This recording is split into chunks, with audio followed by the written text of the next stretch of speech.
श्रीकला, हे सगळं बोलली नाहीस तू माझ्याशी? बाबा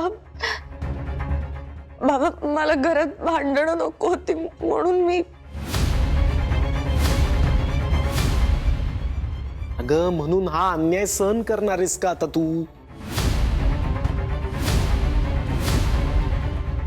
मोठे भाई, माझ्या सुनेशी असं वागायला नको होतं तुम्ही. आई बाबा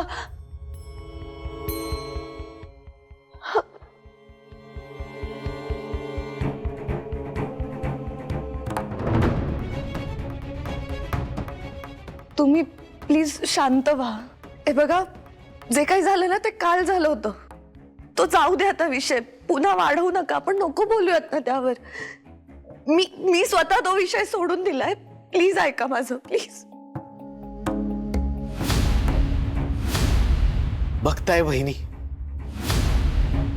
श्रीकलाच्या मनाचा मोठेपणा बघताय का?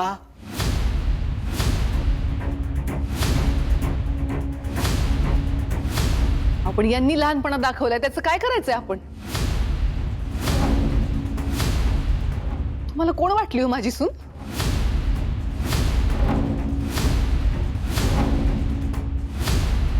दहशतवादी वाटली का चोर वाटली? अहो, नवरा गेलाय तिचा, जरा तरी विचार करायचा.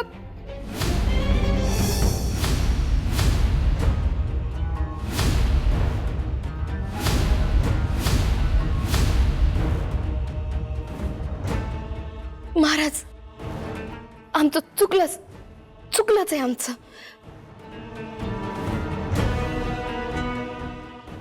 महाराज, हे तो वाईट नव्हता. हो,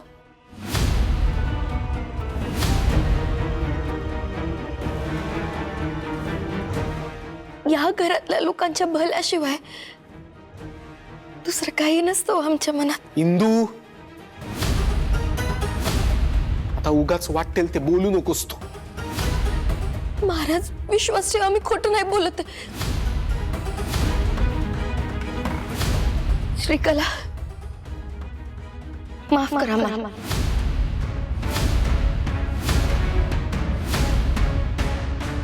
ताई, तुम्ही का सॉरी बोलताय? प्लीज माफी वगैरे नका मागू. आई, तू माफी मागितली ते चांगलंच केलं, पण ही चूक पुन्हा होणार नाही याची काळजी घे जरा. आता मागच्या वेळी मी फक्त बोललो होतो की मी निघून जाईल, पण ज्या वेळेस मी थांबणार नाही.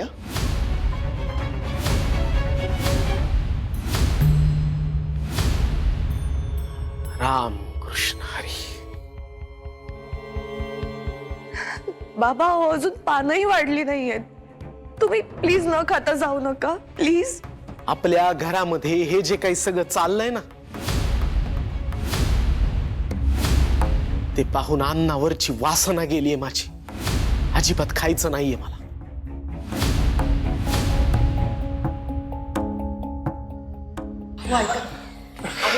भाऊजी, महाराज, महाराज, थांबा ना महाराज. महाराज, मला रागवा, वाटलेच मारा मला, पण असं उपाशीपोटी बाहेर जाऊ नका. माझा राग अन्नावर काढू नका. माझं चुकलं, मी माफी मागतेय ना. अगं, किती वेळा माफी मागणार तू इंदू? सांग मला. मागच्या वेळेला सुद्धा तू श्रीकलावर असेच बोलते सलते आरोप केले होतेस. त्या सगळ्यामध्ये ती खरी आहे हे सिद्ध झाल्यानंतर तिची सुद्धा तू हात जोडून माफी मागितलीस. मला असं वाटलं चला झालं, संपलं, मिटले तुझ्या मनातले गैरसमज, पण नाही. तू अजूनही तिच्यावर नवीन नवीन आरोप करतेच आहेस. का वागतीस तू असं मला तर कळेनासं झालंयस. इंदू, अगं परिस्थिती बघ तिची. यापूर्वी निदान तिचा नवरा होता तिच्या सोबतीला, पण आता गोपाळ नाहीये. त्या पोरीवर काय आभाळ कोसळलंय याचा साधा विचार सुद्धा येत नाही का ग तुझ्या मनात? या घराचा खूप आदर करते मी. या घरातल्या प्रत्येक माणसाची खूप काळजी वाटते मला.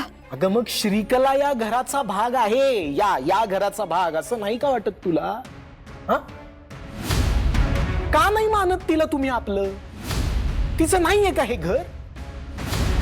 सतत तिच्याबद्दल इंदू, अगं वहिनींचं मी समजू शकतो, त्यांचा स्वभाव असा आहे, पण तुझ्याकडनं ही अपेक्षा नाहीये ग बाळा मला. तू समजूतदार मुलगी आहेस, माझ्या संस्कारांमध्ये वाढलेली मुलगी आहेस, आणि तू इंदू आहेस का बदलली आहेस? ज्या मुलीवर मी कीर्तनाचे एवढे संस्कार केले,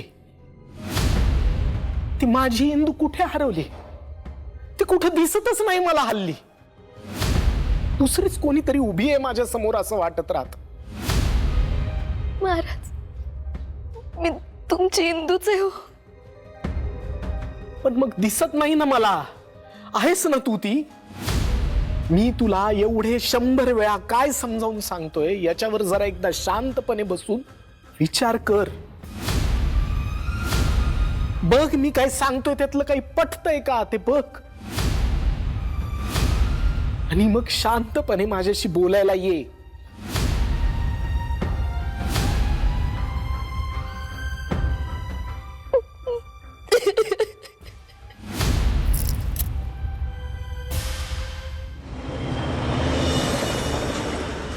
नमस्कार सरपंच साहेब.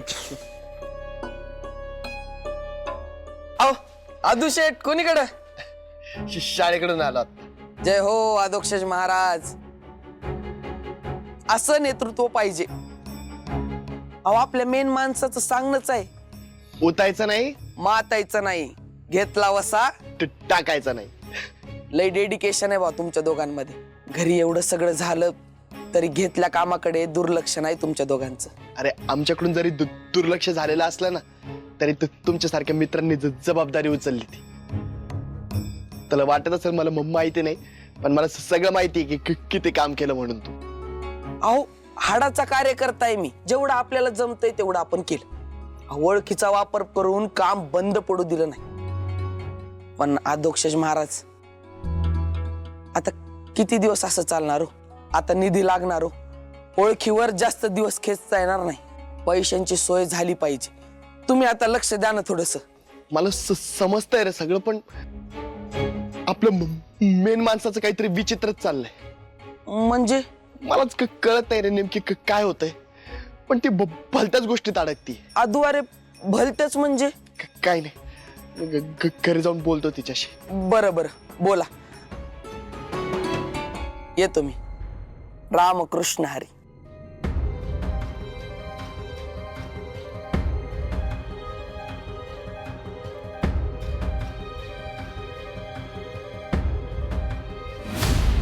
पैसे पैसे पैसे, अहो मी काय पैशांचं झाड लावलंय का बाबा? ए श्रीकला, हे बघ आमचेच डायलॉग हा, मला ऐकवू नको बर का. मग काय करू मी? सांगा काय करू? अहो तुमच्या लक्षात येत आहे का, तुम्ही जेव्हाही मला फोन करताना फक्त पैशांबद्दल बोलत असता, माझ्याबद्दल तर काही विचारतच नाही. अहो तुमचा बदला पूर्ण करण्यासाठी मी इथे कशाला तोंड देते ना, हे माझं मला माहितीये. ए श्रीकला, हे आम्हाला कळत नाही असं तुला वाटतं का?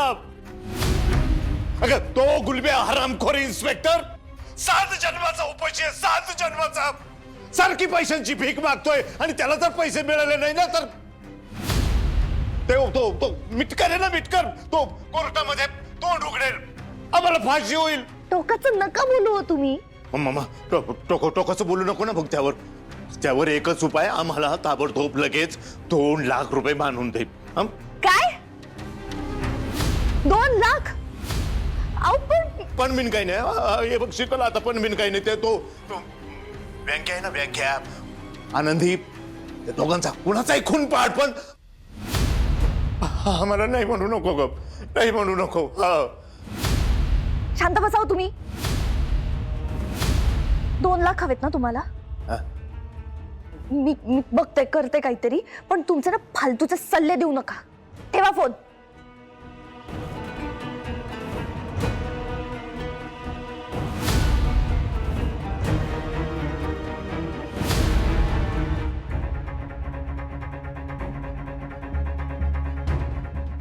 श्रीकला चहा. ताई मला आवाज द्यायचात ना, मी आले असते खाली. थँक्यू. अगं असू दे, आता मी आणलाय ना, गरम गरम चहा पिऊन घे. ताई गोपाळच्या माघारी तुम्ही सगळेजण माझी इतकी काळजी घेताय, खरंच खूप बरं वाटतं. बघतोयस ना गोपाळ. अगं श्रीकला, आम्ही आहोतच तुझी काळजी घ्यायला, टेन्शन नको घेऊ. आणि हो, मगाशी जे काही झालं ना ते विसरून जा. तू चहा पी, आणि गरम गरम धपाटे पण करते, ते पण खाऊन घे. मी दुपारी खाईन. बरं ठीक आहे. लवकर तयार व्हा. का? का म्हणजे काय? अगं आज तुझी सोनोग्राफी करायला जायचंय ना.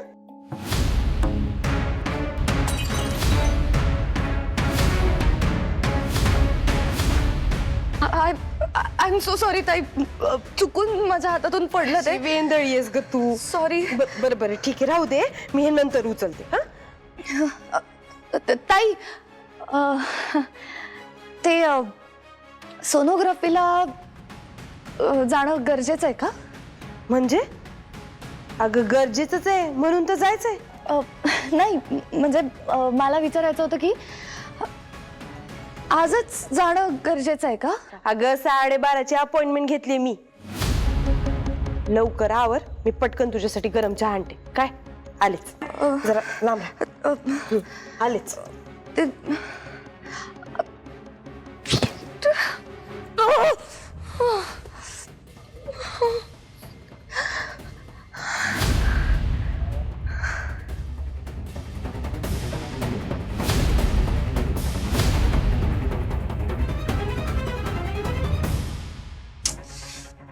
दुसरा काही पर्यायच ठेवला नाही यांनी माझ्याकडे. काय करू आता मी?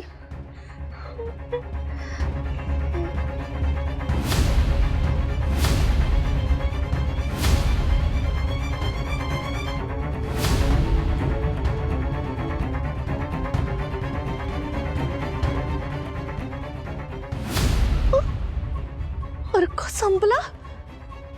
अरे यार.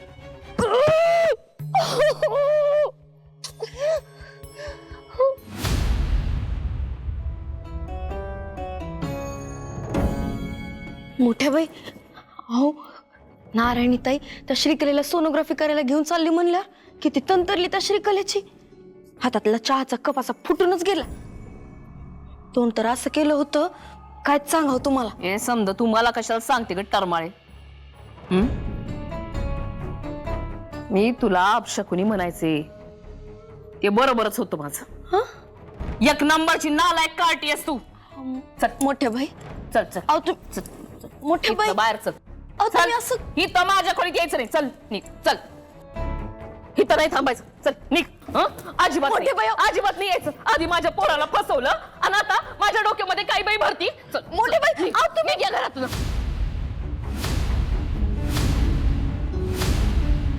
आई आता काय झालं ओरडायला?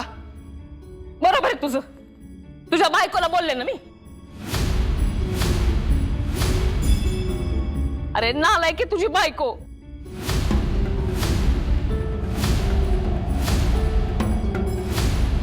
हिनं निरपराध श्रीकराच्या विरुद्ध माझ्या डोक्यात काय बाय भरलं. आणि मी पण तिच्यावरती संशय घेतला. या इंदीनं काहीतरी जादू बिदू केली.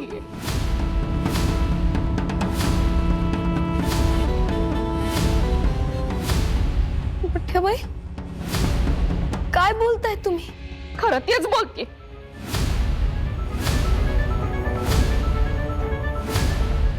केलीस ना तू जादू. पुरावा आहे माझ्याकडं.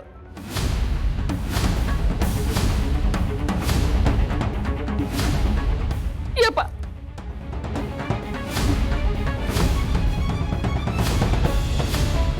एक काळे मणी उशाखाली होते माझ्या. काळे मणी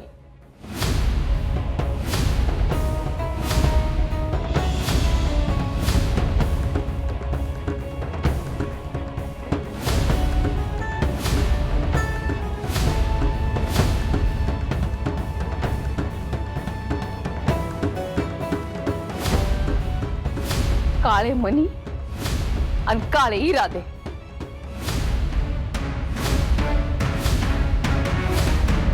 आई आता काय हे नवीन, काय काय हे मन्यांचं? मला काय विचारतोस? तुझ्या बायकोला विचार ना. मला असं वाटलं ही नालायक सुधारली असेल.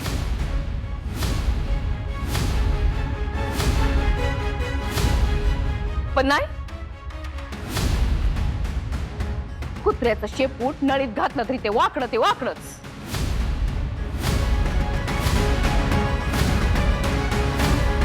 माझ्या जीवावरती उठले ही कुलक्षण. आणि या श्रीकलाला पण किती त्रास देते. गोपाळच्या बाळाची आई होणार आहे आता.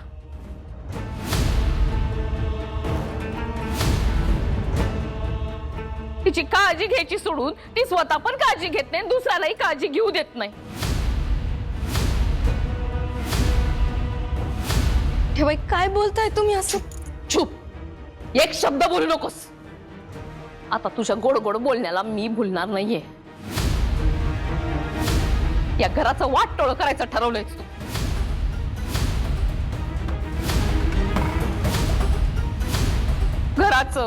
घरातल्या प्रत्येकाचं.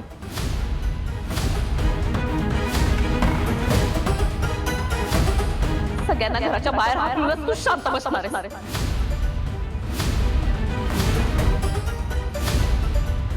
जादू करती, मनी ठेवतीस. आई पुरे आता. अगं काय हे? हा? काय बोलतेस तू हिंदूला? हिंदू काय असं जादू टोना करणाऱ्यातली नाहीये.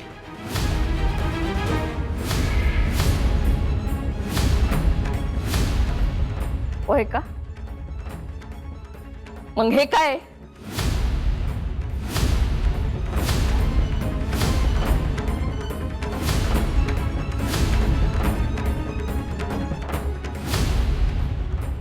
काय आहे?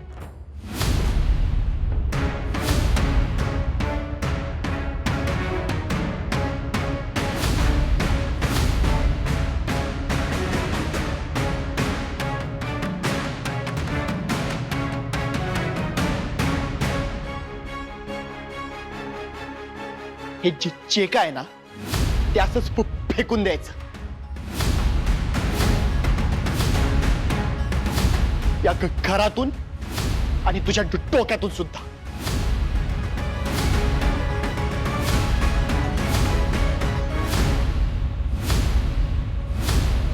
जावई बापू पाहताय ना माझ्याशी कसं बोलतोय. व्यंकट भाऊजी पाहताय ना कसं बोलतोय तो. या पोरीने जादूटोना केला माझ्या पोरावर. आधी आईशिवाय पान हालायचं नाही. आणि आता आईला पाहिलं तरी टचर बोलतोय.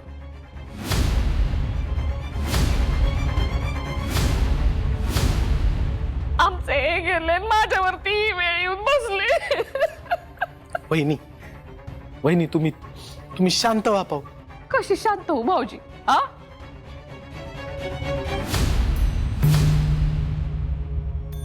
ही घरात असताना शांत होऊ का मी? ओ हिचं डोकं फिरलंय.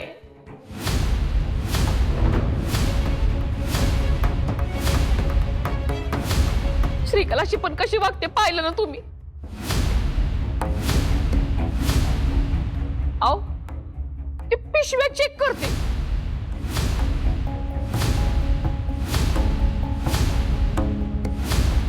हिच्या नादानं मी पण केली. चुकलंच माझं. आणि व्यंकट भाऊजी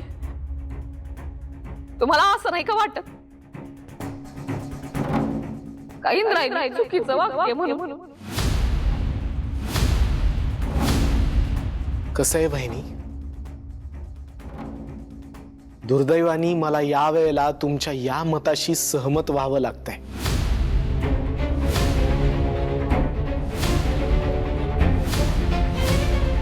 होय ना. मग काढा हिला घराबाहेर.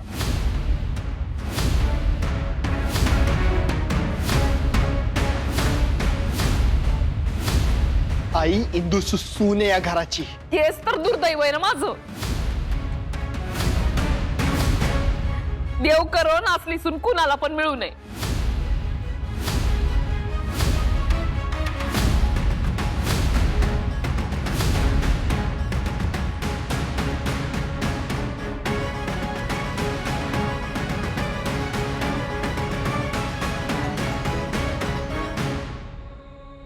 हे खरं आहे की नाटक आहे? या सासू सुनेची जोडी फुटली की काय? पण जे काही झालं ना ते बघून मज्जा आली.